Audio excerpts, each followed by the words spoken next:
Hi എല്ലാവർക്കും നമസ്കാരം. കുറെ കാലത്തിന് ശേഷം യൂട്യൂബിൽ വീണ്ടും എവിടെ ഞങ്ങളുടെ ട്യൂട്ടോറിയൽ വീഡിയോ എന്നല്ലേ, അത് വഴിയെ വന്നോളൂ കേട്ടോ. പല കാരണങ്ങളാൽ എനിക്ക് ചെറിയൊരു ബ്രേക്ക് എടുക്കേണ്ടി വന്നു. എന്തൊക്കെയാണ് നിങ്ങളുടെ വിശേഷങ്ങൾ?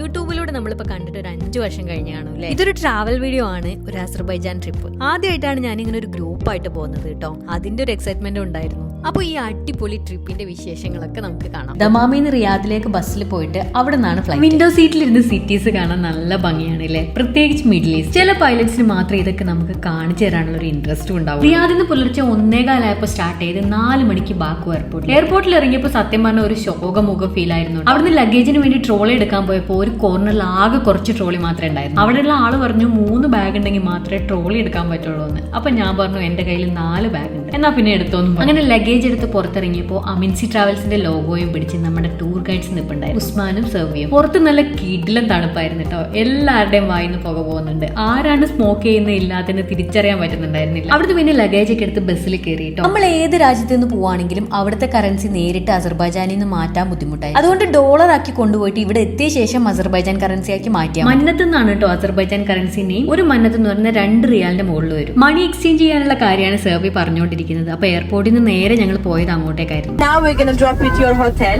Guys, today we have a Baku City tour. So by 10:30 a.m.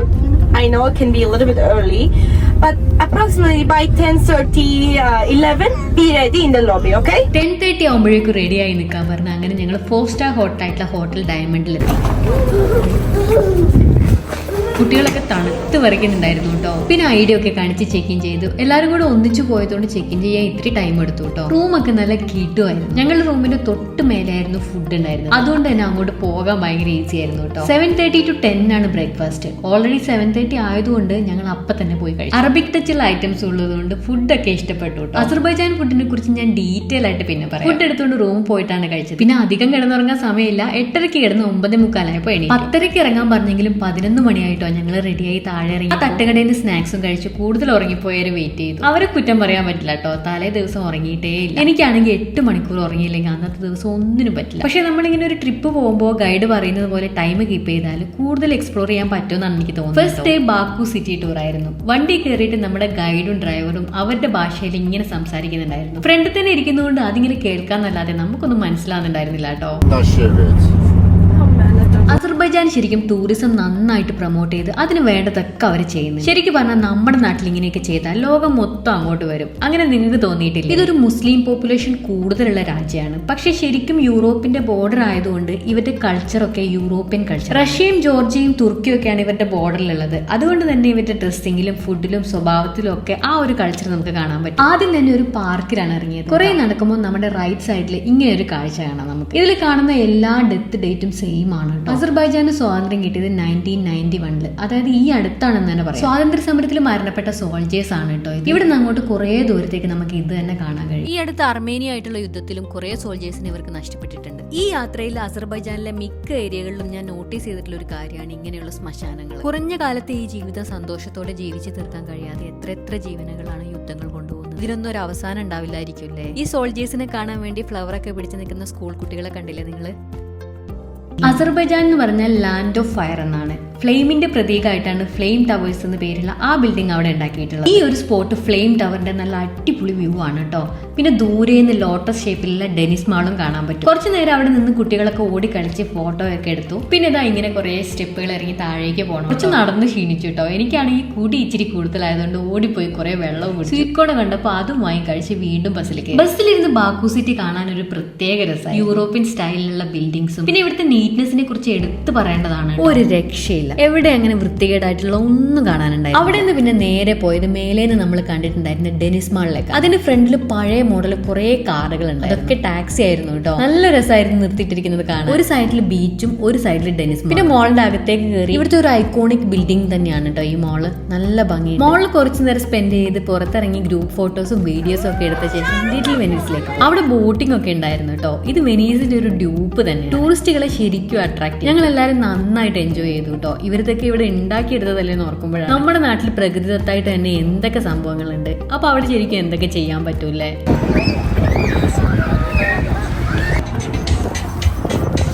അങ്ങനെ അവിടുന്ന് റോഡിലേക്ക് ഇറങ്ങി ഇതാ ആ കാണുന്നതാണ് അസർബൈജാനിലെ ഏറ്റവും എക്സ്പെൻസീവ് ആയിട്ടുള്ള ഹോട്ടൽ എന്നാണ് കേട്ടോ നമ്മുടെ ഗൈഡ് പറഞ്ഞത്. പിന്നെ ഒരു ട്രഡീഷണൽ റെസ്റ്റോറന്റിലേക്കാണ് കേട്ടോ പോയത്. ഭക്ഷണം കഴിക്കാൻ വന്നതാണെന്ന് മറന്നു പോകും വിധമുള്ള കാഴ്ചകളായിരുന്നു. ഒരു മ്യൂസിയം പോലെ അത്രയും സാധനങ്ങൾ ഉണ്ടായിരുന്നു.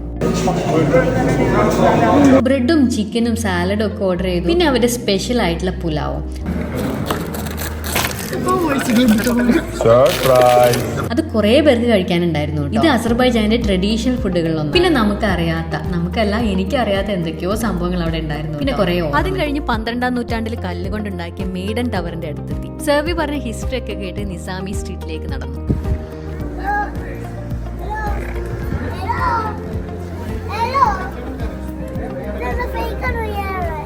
ഈ മുത്തശ്ശി ഫേക്ക് ആണോ എന്നാണ് അവൻ ചോദിക്കുന്നത്. മുത്തശ്ശി മാത്രല്ല, ഈ ബാസ്ക്കറ്റിലുള്ള പോംഗ്രനേറ്റും ഫേക്ക് ആണ്. അവരുടെ നാഷണൽ ഫ്രൂട്ട് ആണ് പോംഗ്രനേറ്റ്. ഒറ്റ നോട്ടത്തിൽ ശരിക്കും ഒറിജിനൽ കട്ട് ചെയ്ത് വെച്ച പോലെ തന്നെ ഉണ്ട്. ആ ഷോപ്പിൽ പെയിന്റിങ്സ് കണ്ടപ്പോൾ എന്റെ ശ്രദ്ധ സ്വാഭാവികമായിട്ടും അങ്ങോട്ട്. കുറെ നല്ല പെയിന്റിങ്സ് ഉണ്ടായിരുന്നു കേട്ടോ. നിസാമി സ്ട്രീറ്റിലൂടെ നടന്നാൽ നമുക്ക് അസർബൈജാൻ എന്താണെന്ന് മനസ്സിലാവും. അവരുടെ ട്രഡീഷണൽ ഡ്രസ്സ്, ഫുഡ്, സംസ്കാരം, അങ്ങനെയെല്ലാം. ഇങ്ങനെ നടന്നു പോകുമ്പോൾ ഈ ഒരു ലൈറ്റിൽ നല്ല രസമായിരുന്നു കേട്ടോ കാണാൻ. ഇത് സ്വീറ്റ്സിന്റെ ഒക്കെ ഒരു ഷോപ്പാണ്. ടേസ്റ്റ് ചെയ്ത് വാങ്ങിക്കാൻ നോക്കിയപ്പോൾ ഗൈഡ് പറഞ്ഞു അതിനുള്ള സ്ഥലം വേറെ കാണിച്ചു തരാം, വെറുതെ ടൈം വേസ്റ്റ് ചെയ്യണം. അങ്ങനെ നടന്ന് ഇവിടെ എത്തിയപ്പോൾ ഒരു ടൈം തന്നിട്ട് എല്ലാവരുടെ ഇഷ്ടമുള്ള ഭാഗത്തേക്ക് പോയിക്കോളാം. പറഞ്ഞ സമയമാകുമ്പോൾ തിരിച്ച് ഇവിടെ തന്നെ എത്താം. അങ്ങനെ എല്ലാവരും പല വഴിക്ക് പോയി. ബാക്കുവിലെ ഒരു മെയിൻ വാക്കിംഗ് സ്ട്രീറ്റ് ആണ് നിസാമി സ്ട്രീറ്റ്. ഇവിടെ ഒരുപാട് കഫേകളും റെസ്റ്റോറന്റുകളും ബ്യൂട്ടിഫുൾ ആയിട്ടുള്ള കുറെ ബിൽഡിംഗ്സും ഉണ്ട്. വൈകുന്നേരങ്ങളിൽ ടൂറിസ്റ്റുകളും ബാക്കുവിലുള്ള ആൾക്കാരും എല്ലാവരും ഒത്തുചേരുന്ന ഒരു സ്ഥലമാണിത്. ഒരുപാട് വ്യത്യസ്ത തരം ലൈറ്റ്സും പാട്ടും ബഹളവും ഒക്കെ ആയിട്ട് ഒരു ഉത്സവത്തിന്റെ പ്രതീതിയാണ് കേട്ടോ ഇവിടെ. അടിപൊളി ഒരു എക്സ്പീരിയൻസ് ആയിരുന്നു. അങ്ങനെ അന്നത്തെ ദിവസം നിസാമി സ്ട്രീറ്റോട് കൂടെ നമ്മൾ അവസാനിപ്പിച്ചു. അടുത്ത ദിവസം അതായത് സെക്കൻഡ് ഡേ ഷഹദാക്കിലെ മഞ്ഞുമലയിലേക്കാണ് പോകുന്നത് കേട്ടോ. 9:40 ഒക്കെ ആയപ്പം ബാക്കുവിൽ നിന്ന് സ്റ്റാർട്ട് ചെയ്തു. അസർബൈജാനിലെ കസർ എന്ന ഡിസ്ട്രിക്റ്റിലാണ് ഷഹദ. റഷ്യയുടെ ബോർഡറാണ്. ബാക്കുവിൽ നിന്ന് 3.5 മണിക്കൂർ യാത്ര. പോകുന്ന വഴി വാഷ്റൂംസ് ഒക്കെ കുറവായതുകൊണ്ട് അവർ നിർത്തുന്ന സമയം എല്ലാവരും മാക്സിമം യൂസ് ചെയ്തോളാം. വാഷ്റൂം യൂസ് ചെയ്യാൻ ഒരാൾക്ക് ഒരു മന്നത്തെങ്ങാനും നമ്മൾ കൊടുക്കണം കേട്ടോ. അവിടെ ക്യാഷ് വാങ്ങാൻ ഒരു സുന്ദരി മുത്തശ്ശി നിൽക്കുന്നത്. ഉറക്ക ക്ഷീണമൊക്കെ മാറി ഇന്നാണ് എല്ലാവരും ഒന്ന് ഉഷാറായത്. എല്ലാവരും ഭയങ്കര ഡാൻസും ആഘോഷമായിരുന്നു.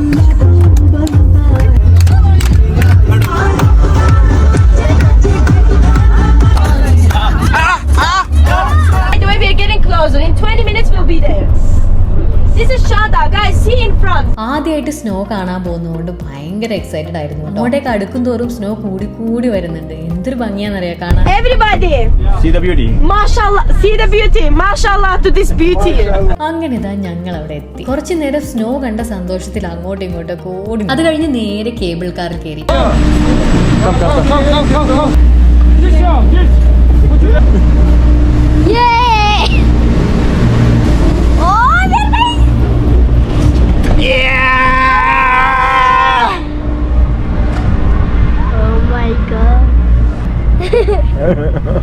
So nice, Abhi.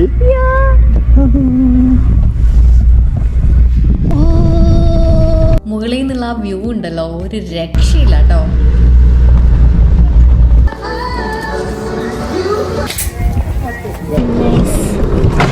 Oh my god! മുകളിലെത്തിയപ്പോ കോസ്റ്റർ റൈഡ് ഉണ്ടായിരുന്നു. ഇക്കേ അബി ഒന്നിലും ഞാനൊന്നിലും കയറി. അത് പൊളിയായിരുന്നു കേട്ടോ. എക്സ്പീരിയൻസ് ചെയ്തവർക്ക് അറിയാം അതിന്റെ ഒരു ത്രില്ല്. ചെയ്യാത്തവരുണ്ടെങ്കിൽ എവിടെന്നെങ്കിലും ഒന്ന് ട്രൈ ചെയ്ത് നോക്കൂ കേട്ടോ. ഞാൻ ഭയങ്കരമായിട്ട് എൻജോയ് ചെയ്തു.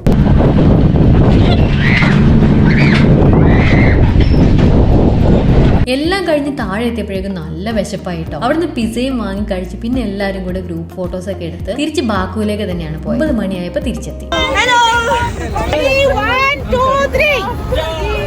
തേർഡ് ഡേ രാവിലെ 10 മണിയായപ്പോ ഇറങ്ങി. അപ്ഷറുള്ള മഡ് വോൾക്കാനോയിലേക്കാണ് ആദ്യം പോയത് കേട്ടോ. ഇവിടുന്ന് അങ്ങോട്ടേക്ക് പിന്നെ ബസ്സിൽ പോകാൻ പറ്റില്ല. സോ ഇതുപോലുള്ള 7 കാറുകളായിട്ടാണ് അങ്ങോട്ട് പോയത്. ഞങ്ങൾ ഈ വണ്ടിയിലാണ് കയറിയത്. ഭയങ്കര രസമായിട്ടുള്ള ഒരു എക്സ്പീരിയൻസ് ആയിരുന്നു കേട്ടോ അത്.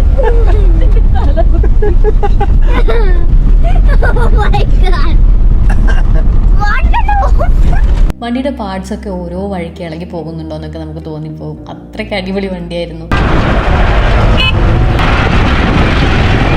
ചെറിയ ചെറിയ വോൾക്കാനോസ് ഭൂമിയുടെ ഉള്ളിൽ നിന്നുള്ള ഗ്യാസും വെള്ളവും ചെളിയും ഒക്കെ പുറത്തേക്ക് വിടുന്നതിന്റെ ഭാഗമായിട്ട് പല ഷേപ്പിൽ ഇങ്ങനെ രൂപപ്പെട്ട് വരികയാണ്. ചില സമയത്ത് അതിൽ നിന്ന് ഇതുപോലെ ഫയറും ഉണ്ടാവാറുണ്ട്. ഇതിൽ ചിലതൊക്കെ എപ്പോഴും സജീവമായിരിക്കും, ചിലത് അപ്രതീക്ഷിതമായിട്ട് ഭയങ്കരമായിട്ട് പൊട്ടിത്തെറികളൊക്കെ ഉണ്ടാക്കുകയും ചെയ്യും. ഈ ഒരു അസാധാരണ കാരണം കൊണ്ട് തന്നെ ഇവിടുത്തെ ഒരു മേജർ നാച്ചുറൽ അട്രാക്ഷൻ ആണ് കേട്ടോ. അവിടുത്തെ കാഴ്ചകളൊക്കെ കണ്ട ശേഷം എന്താ വീണ്ടും ആ അഡ്വഞ്ചറസ് കാർ റൈഡ്.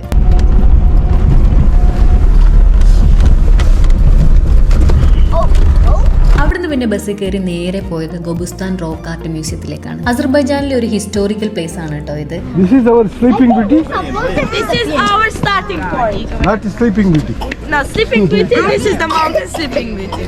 പണ്ട് കാലത്തെ ഇവിടെ ജീവിച്ച ആൾക്കാരുടെ ജീവിത രീതികൾ, അവര് വേട്ടയാടിയിരുന്ന രീതി, അങ്ങനെ കുറെ കാര്യങ്ങൾ നമുക്ക് ഇവിടുന്ന് മനസ്സിലാക്കാൻ പറ്റും. ആചാരപരമായ നൃത്തരംഗങ്ങൾ, കുറെ മൃഗങ്ങള്, അങ്ങനെ ഒരുപാട് കാര്യങ്ങൾ കൊത്തുപണിയിലൂടെ ഇവിടെ ചിത്രീകരിച്ചിട്ടുണ്ട്. ഈ റോക്ക് ആർട്ടുകൾക്ക് ഏകദേശം 5000 മുതൽ 20,000 വർഷം വരെ പഴക്കമുള്ളതായിട്ടാണ് കണക്കാക്കപ്പെടുന്നത്. യുനെസ്കോയുടെ വേൾഡ് ഹെറിറ്റേജ് സൈറ്റ് ആയിട്ട് ഇത് അംഗീകരിക്കപ്പെട്ടിട്ടുണ്ട്. 6000-ലധികം റോക്ക് ആർട്ടുകളുടെ ഈ മ്യൂസിയം കുറച്ച് അധികം നടന്ന് കാണാനുണ്ട് കേട്ടോ. ചരിത്ര സമ്പന്നമായ ഈ ഓപ്പൺ എയർ മ്യൂസിയം കാസ്പിയൻ സീയുടെ പടിഞ്ഞാറ് അറ്റത്താണ് സ്ഥിതി ചെയ്യുന്നത്. ഒരു 1 hour നമ്മൾ അവിടെ സ്പെൻഡ് ചെയ്തു കേട്ടോ. എല്ലാം കഴിഞ്ഞതായി ഈ ചേച്ചിയുടെ അടുത്ത് നിന്ന് സാൻഡ്വിച്ചും വാങ്ങി കഴിച്ച് തിരിച്ച് ബസ്സിൽ കയറി. പോകുന്ന വഴി ഒരു മോസ്കിൽ കയറി കേട്ടോ. ബീബി ഹിബത്ത് മോസ്ക്. ഒരുപാട് ചരിത്ര പ്രാധാന്യമുള്ള ഒരു മോസ്ക് ആണ് കേട്ടോ ഇത്. 1936 നശിപ്പിക്കപ്പെട്ട ഈ മസ്ജിദ് പഴയ ഫോട്ടോസ് ഒക്കെ ഉപയോഗിച്ച് 1991 അസർബൈജാന് സ്വാതന്ത്ര്യം കിട്ടിയതിന് ശേഷം അന്നത്തെ പ്രസിഡന്റ് ഹെയ്ദർ അലിയേവാണ് കൂടുതൽ സൗകര്യങ്ങൾ ഒരുക്കിയുള്ള ബീബി ഹിബത്ത് പള്ളിയുടെ പുനർനിർമ്മാണം നടത്തിയത്. അവിടെ നിന്ന് ഇറങ്ങി ബാക്കു സിറ്റിയിലെത്തി ഈ റെസ്റ്റോറന്റ് കയറി ഭക്ഷണം കഴിച്ച് നേരെ പോയത് ബേണിംഗ് മൗണ്ടനിലേക്ക്. ഈ ഫയർ മൗണ്ടൻ ബാക്കുവിനടുത്തുള്ള അപ്ഷറോണിലാണ് കേട്ടോ. നാച്ചുറൽ ഗ്യാസിന്റെ എഫക്ട് കൊണ്ടാണ് 3 മീറ്റർ ഉയരത്തിൽ വരെ ഈ ഫയർ ഇങ്ങനെ വന്നുകൊണ്ടിരിക്കുന്നത്. ലാൻഡ് ഓഫ് ഫയർ എന്നറിയപ്പെടുന്ന ഈ രാജ്യത്തെ ഒരു മെയിൻ നാച്ചുറൽ ലാൻഡ്മാർക്ക് ആണ് കേട്ടോ ഇത്. മഴയ്ക്കോ കാറ്റിനോ ഒന്നും അണയാതെ 100 കണക്കിന് വർഷങ്ങളായിട്ട് ഈ തീ ഇങ്ങനെ കത്തിക്കൊണ്ടിരിക്കുകയാണ്. ഏകദേശം 10-15 മീറ്റർ നീളത്തിൽ ഇങ്ങനെ നമുക്ക് കാണാം. യനാർ ഡാഗ്, അതായത് കത്തുന്ന മല. Time before it was whole here burning, but now only this part is burning. അവിടുന്ന് നേരെ പോയത് ഈ യാത്രയിലെ 3ാമത്തെ ദിവസത്തെ ലാസ്റ്റ് ഡെസ്റ്റിനേഷൻ ആയിട്ടുള്ള ഫയർ ടെമ്പിളിലേക്ക്. ഇതാണ് അസർബൈജാനിലെ ബാക്കുവിനടുത്തുള്ള പ്രശസ്തമായിട്ടുള്ള ഫയർ. ഇവിടെയും ഫയറിന് കാരണം ഭൂമിക്കടിയിൽ നിന്നുള്ള പ്രകൃതിവാതകം തന്നെയാണ് കേട്ടോ. ഒരു കാലത്ത് തീയെ വിശുദ്ധമായിട്ട് വിശ്വസിച്ചിരുന്ന ആളുകളുടെ പ്രധാന ആരാധന കേന്ദ്രമായിരുന്നു ഇത്.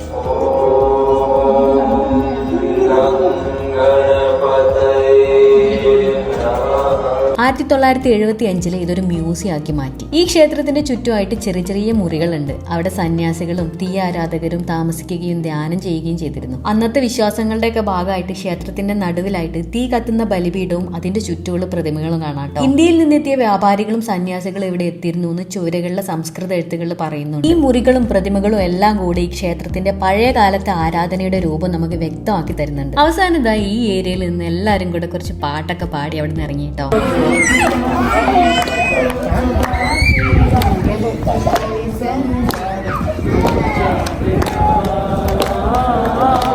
പിറ്റേ ദിവസം രാവിലെ 9 മണിക്ക് ഗബാലയിലേക്ക് പുറപ്പെട്ടു. ബാക്കുവിൽ നിന്ന് നല്ല ദൂരം ഉള്ളതുകൊണ്ട് തന്നെ അവിടുത്തെ ഹോട്ടലിൽ ചെക്കൗട്ട് ചെയ്തിട്ടാണ് പോയത്. കുറെ ലേക്സ്, റിസോർട്ടുകൾ, അഡ്വഞ്ചർ ആക്ടിവിറ്റീസ്, കൾച്ചറൽ സൈറ്റ്സ്, അങ്ങനെ ഒരുപാട് സംഭവങ്ങൾ ഗബാലയിലുണ്ട്. ഞങ്ങൾ 3 മണിയായപ്പോഴാണ് എത്തിയത്. ഷഹദാക്കിൽ പോയപ്പോൾ വേണ്ട പോലെ മഞ്ഞ് വാരി കളിക്കാൻ പറ്റില്ല എന്നൊരു വിഷമം എല്ലാവർക്കും ഉണ്ടായിരുന്നു. എന്നാൽ അത് ഇവിടുന്ന് മാറിയിട്ട് മൊത്തം മഞ്ഞ് മൂടി കിടക്കുകയായിരുന്നു. തണുപ്പ് സഹിക്കാൻ ഇത്തിരി ബുദ്ധിമുട്ടായിട്ട് പോലും അവിടുന്ന് തിരിച്ചു വരാൻ തോന്നില്ലായിരുന്നു എന്നുള്ളതാണ് സത്യം. അത്രയ്ക്ക് ബ്യൂട്ടിഫുൾ ആയിരുന്നു. കണ്ടിട്ടും മതിയാവുന്നില്ല. പക്ഷെ തിരിച്ചു വരാതെ നിവൃത്തിയില്ലല്ലോ. ഒരു 6-7 മണിയായപ്പോൾ ഞങ്ങൾ അവിടെ നിന്ന് ഇറങ്ങി. പോകുന്ന വഴി സ്വീറ്റ്സ് ഒക്കെ വാങ്ങിക്കാൻ വേണ്ടിയിട്ട് ഒരു ഷോപ്പിലേക്ക്. അവിടെ ഒരുപാട് വെറൈറ്റീസ് ഉണ്ടായിരുന്നു. അവരുടെ ട്രഡീഷണൽ സ്വീറ്റ്സിലൊന്നാണ് പക്ലാവ. ഞങ്ങൾ 2 ടൈപ്പ് പക്ലാവ വാങ്ങി. പിന്നെ അവിടെ വേറെ ഒരുപാട് സാധനങ്ങൾ ഉണ്ടായിരുന്നു കേട്ടോ. നട്ട്സും ഡേറ്റ്സും പിന്നെ അസർബൈജാന്റെ ഓർമ്മയ്ക്കായി സൂക്ഷിക്കാൻ പറ്റിയ ഒരുപാട് കുഞ്ഞു ക്യൂട്ട് ആയിട്ടുള്ള ഐറ്റംസ് ഉണ്ടായിരുന്നു. നല്ല ഭംഗി. അതിൽ നിന്ന് 1-2 വാങ്ങി. ഈ ഷോപ്പിന്റെ ഒരു സൈഡിൽ എല്ലാ രാജ്യത്തെയും കറൻസികൾ വെച്ചിട്ടുള്ള ഒരു ഏരിയ ഉണ്ടായിരുന്നു. നമ്മുടെ 50 രൂപയും 10 രൂപയൊക്കെ കണ്ടില്ലേ. അവിടെ നിന്ന് ഇറങ്ങിയിട്ട് പിന്നെ അടുത്തുള്ള ഒരു മലബാർ റെസ്റ്റോറന്റിൽ പോയിട്ട് ഡിന്നർ കഴിച്ചു. നല്ല ഫ്രൈഡ് ചിക്കനും ചപ്പാത്തിയും ചിക്കൻ കറിയും ദാൽ ഫ്രൈ ഒക്കെ ഉണ്ടായിരുന്നു കേട്ടോ. ഒക്കെ കഴിഞ്ഞ് 9 മണിയായപ്പോ ഹോട്ടലിൽ കിഡിലൻ റൂം ആയിരുന്നു കേട്ടോ. അന്ന് നല്ല ടയർഡ് ആയതുകൊണ്ട് വേറെ ഒന്നും നോക്കിയില്ല, പെട്ടെന്ന് തന്നെ കിടന്നു. പിന്നെ രാവിലെ ഒരു 7:45 എണീറ്റ് 10 മണിക്ക് ബ്രേക്ക്ഫാസ്റ്റ് കഴിക്കാൻ പോയി. ഒരുപാട് ഐറ്റംസ് ഉണ്ടായിരുന്നു. അവിടെ ഇരുന്ന് കഴിക്കാനും നല്ല രസമായിരുന്നു. ചെക്കൗട്ട് ചെയ്യുന്ന സമയം വരെ അവിടെ ചുറ്റുള്ള സ്ഥലങ്ങളൊക്കെ നടന്ന് കണ്ടു. മൊത്തത്തിൽ അവിടെ നല്ലൊരു ആംബിയൻസ് ആയിരുന്നു കേട്ടോ. പിന്നെ കുറെ ചെറിയ ഷോപ്പുകളും ഒരുപാട് ആക്ടിവിറ്റീസും ഉണ്ട്. അസർബൈജാനിലെ കാം ആൻഡ് ബ്യൂട്ടിഫുൾ ആയിട്ടുള്ള സ്ഥലങ്ങളിലൊന്നാണ് നുഹൂർ ലേക്ക്. ചുറ്റും പച്ചപ്പുള്ള മലകളും നല്ല ഫ്രഷ് എയറും പിന്നെ ഈ ലേക്കിൽ ട്രാൻസ്പെറന്റ് ആയിട്ടുള്ള വെള്ളവും എല്ലാം കൂടെ മനസ്സിനൊരു ശാന്തത കിട്ടും. ഈ ട്രിപ്പിലെ ലാസ്റ്റ് ഡേ ആണ് കേട്ടോ ഇന്ന്. 9:30ക്കാണ് ഫ്ലൈറ്റ്. 6:30 ആകുമ്പോഴേക്കും എയർപോർട്ടിൽ എത്തണം. 4 ദിവസം കൊണ്ട് നമ്മൾ മാക്സിമം എക്സ്പ്ലോർ ചെയ്തു, ടൈം വേസ്റ്റ് ചെയ്യാതെ. ഒരു യാത്ര പോകുമ്പോൾ നമ്മൾ ചിലപ്പോൾ സോളോ ട്രിപ്പ് ആയിരിക്കും, അല്ലെങ്കിൽ പാർട്ട്ണറിന്റെ കൂടെയോ ഫ്രണ്ട്സിന്റെ കൂടെയോ, അതോ അല്ലെങ്കിൽ ഇങ്ങനെ ഗ്രൂപ്പ് ആയിട്ട്. എല്ലാത്തിനും അതിന്റേതായ രസമുണ്ട് കേട്ടോ. എല്ലാ തരത്തിലും പോകണമെന്നാണ് എന്റെ ഒരു അഭിപ്രായം. ഈ ഒരു വീഡിയോ കണ്ടപ്പോൾ ഒരു ഗ്രൂപ്പായിട്ട് ആൾക്കാരുടെ കൂടെ പോയിട്ടുണ്ടെങ്കിൽ എങ്ങനെ ഉണ്ടാവും എന്നുള്ളതിനെ കുറിച്ച് ഏകദേശം ഒരു ഐഡിയ കിട്ടിയിട്ടുണ്ടാവും. ഞാൻ ഭയങ്കര ഹാപ്പി ആയിരുന്നു കേട്ടോ. നല്ലൊരു ട്രിപ്പായിരുന്നു. അമിൻസി ട്രാവൽസ് ആണ് ഈ പാക്കേജ് നമുക്കായിട്ട് അറേഞ്ച് ചെയ്ത് തന്നിട്ടുള്ളത്. ഇതിലെ ഹോട്ടലാണെങ്കിലും ഡെസ്റ്റിനേഷൻ ആണെങ്കിലും എല്ലാം അടിപൊളിയായിരുന്നു കേട്ടോ. ഈ ഒരു യാത്രയിൽ ഒരുപാട് പുതിയ സുഹൃത്തുക്കളെ കിട്ടി. ഭയങ്കര സന്തോഷമുണ്ട് ആ ഒരു കാര്യം. വീഡിയോ നിങ്ങൾക്ക് എല്ലാവർക്കും ഇഷ്ടമായി എന്ന് വിചാരിക്കുന്നു. നിങ്ങളുടെ അഭിപ്രായങ്ങളൊക്കെ അറിയിക്കണം. അപ്പൊ നമുക്ക് അടുത്ത വീഡിയോയിൽ കാണാം കേട്ടോ.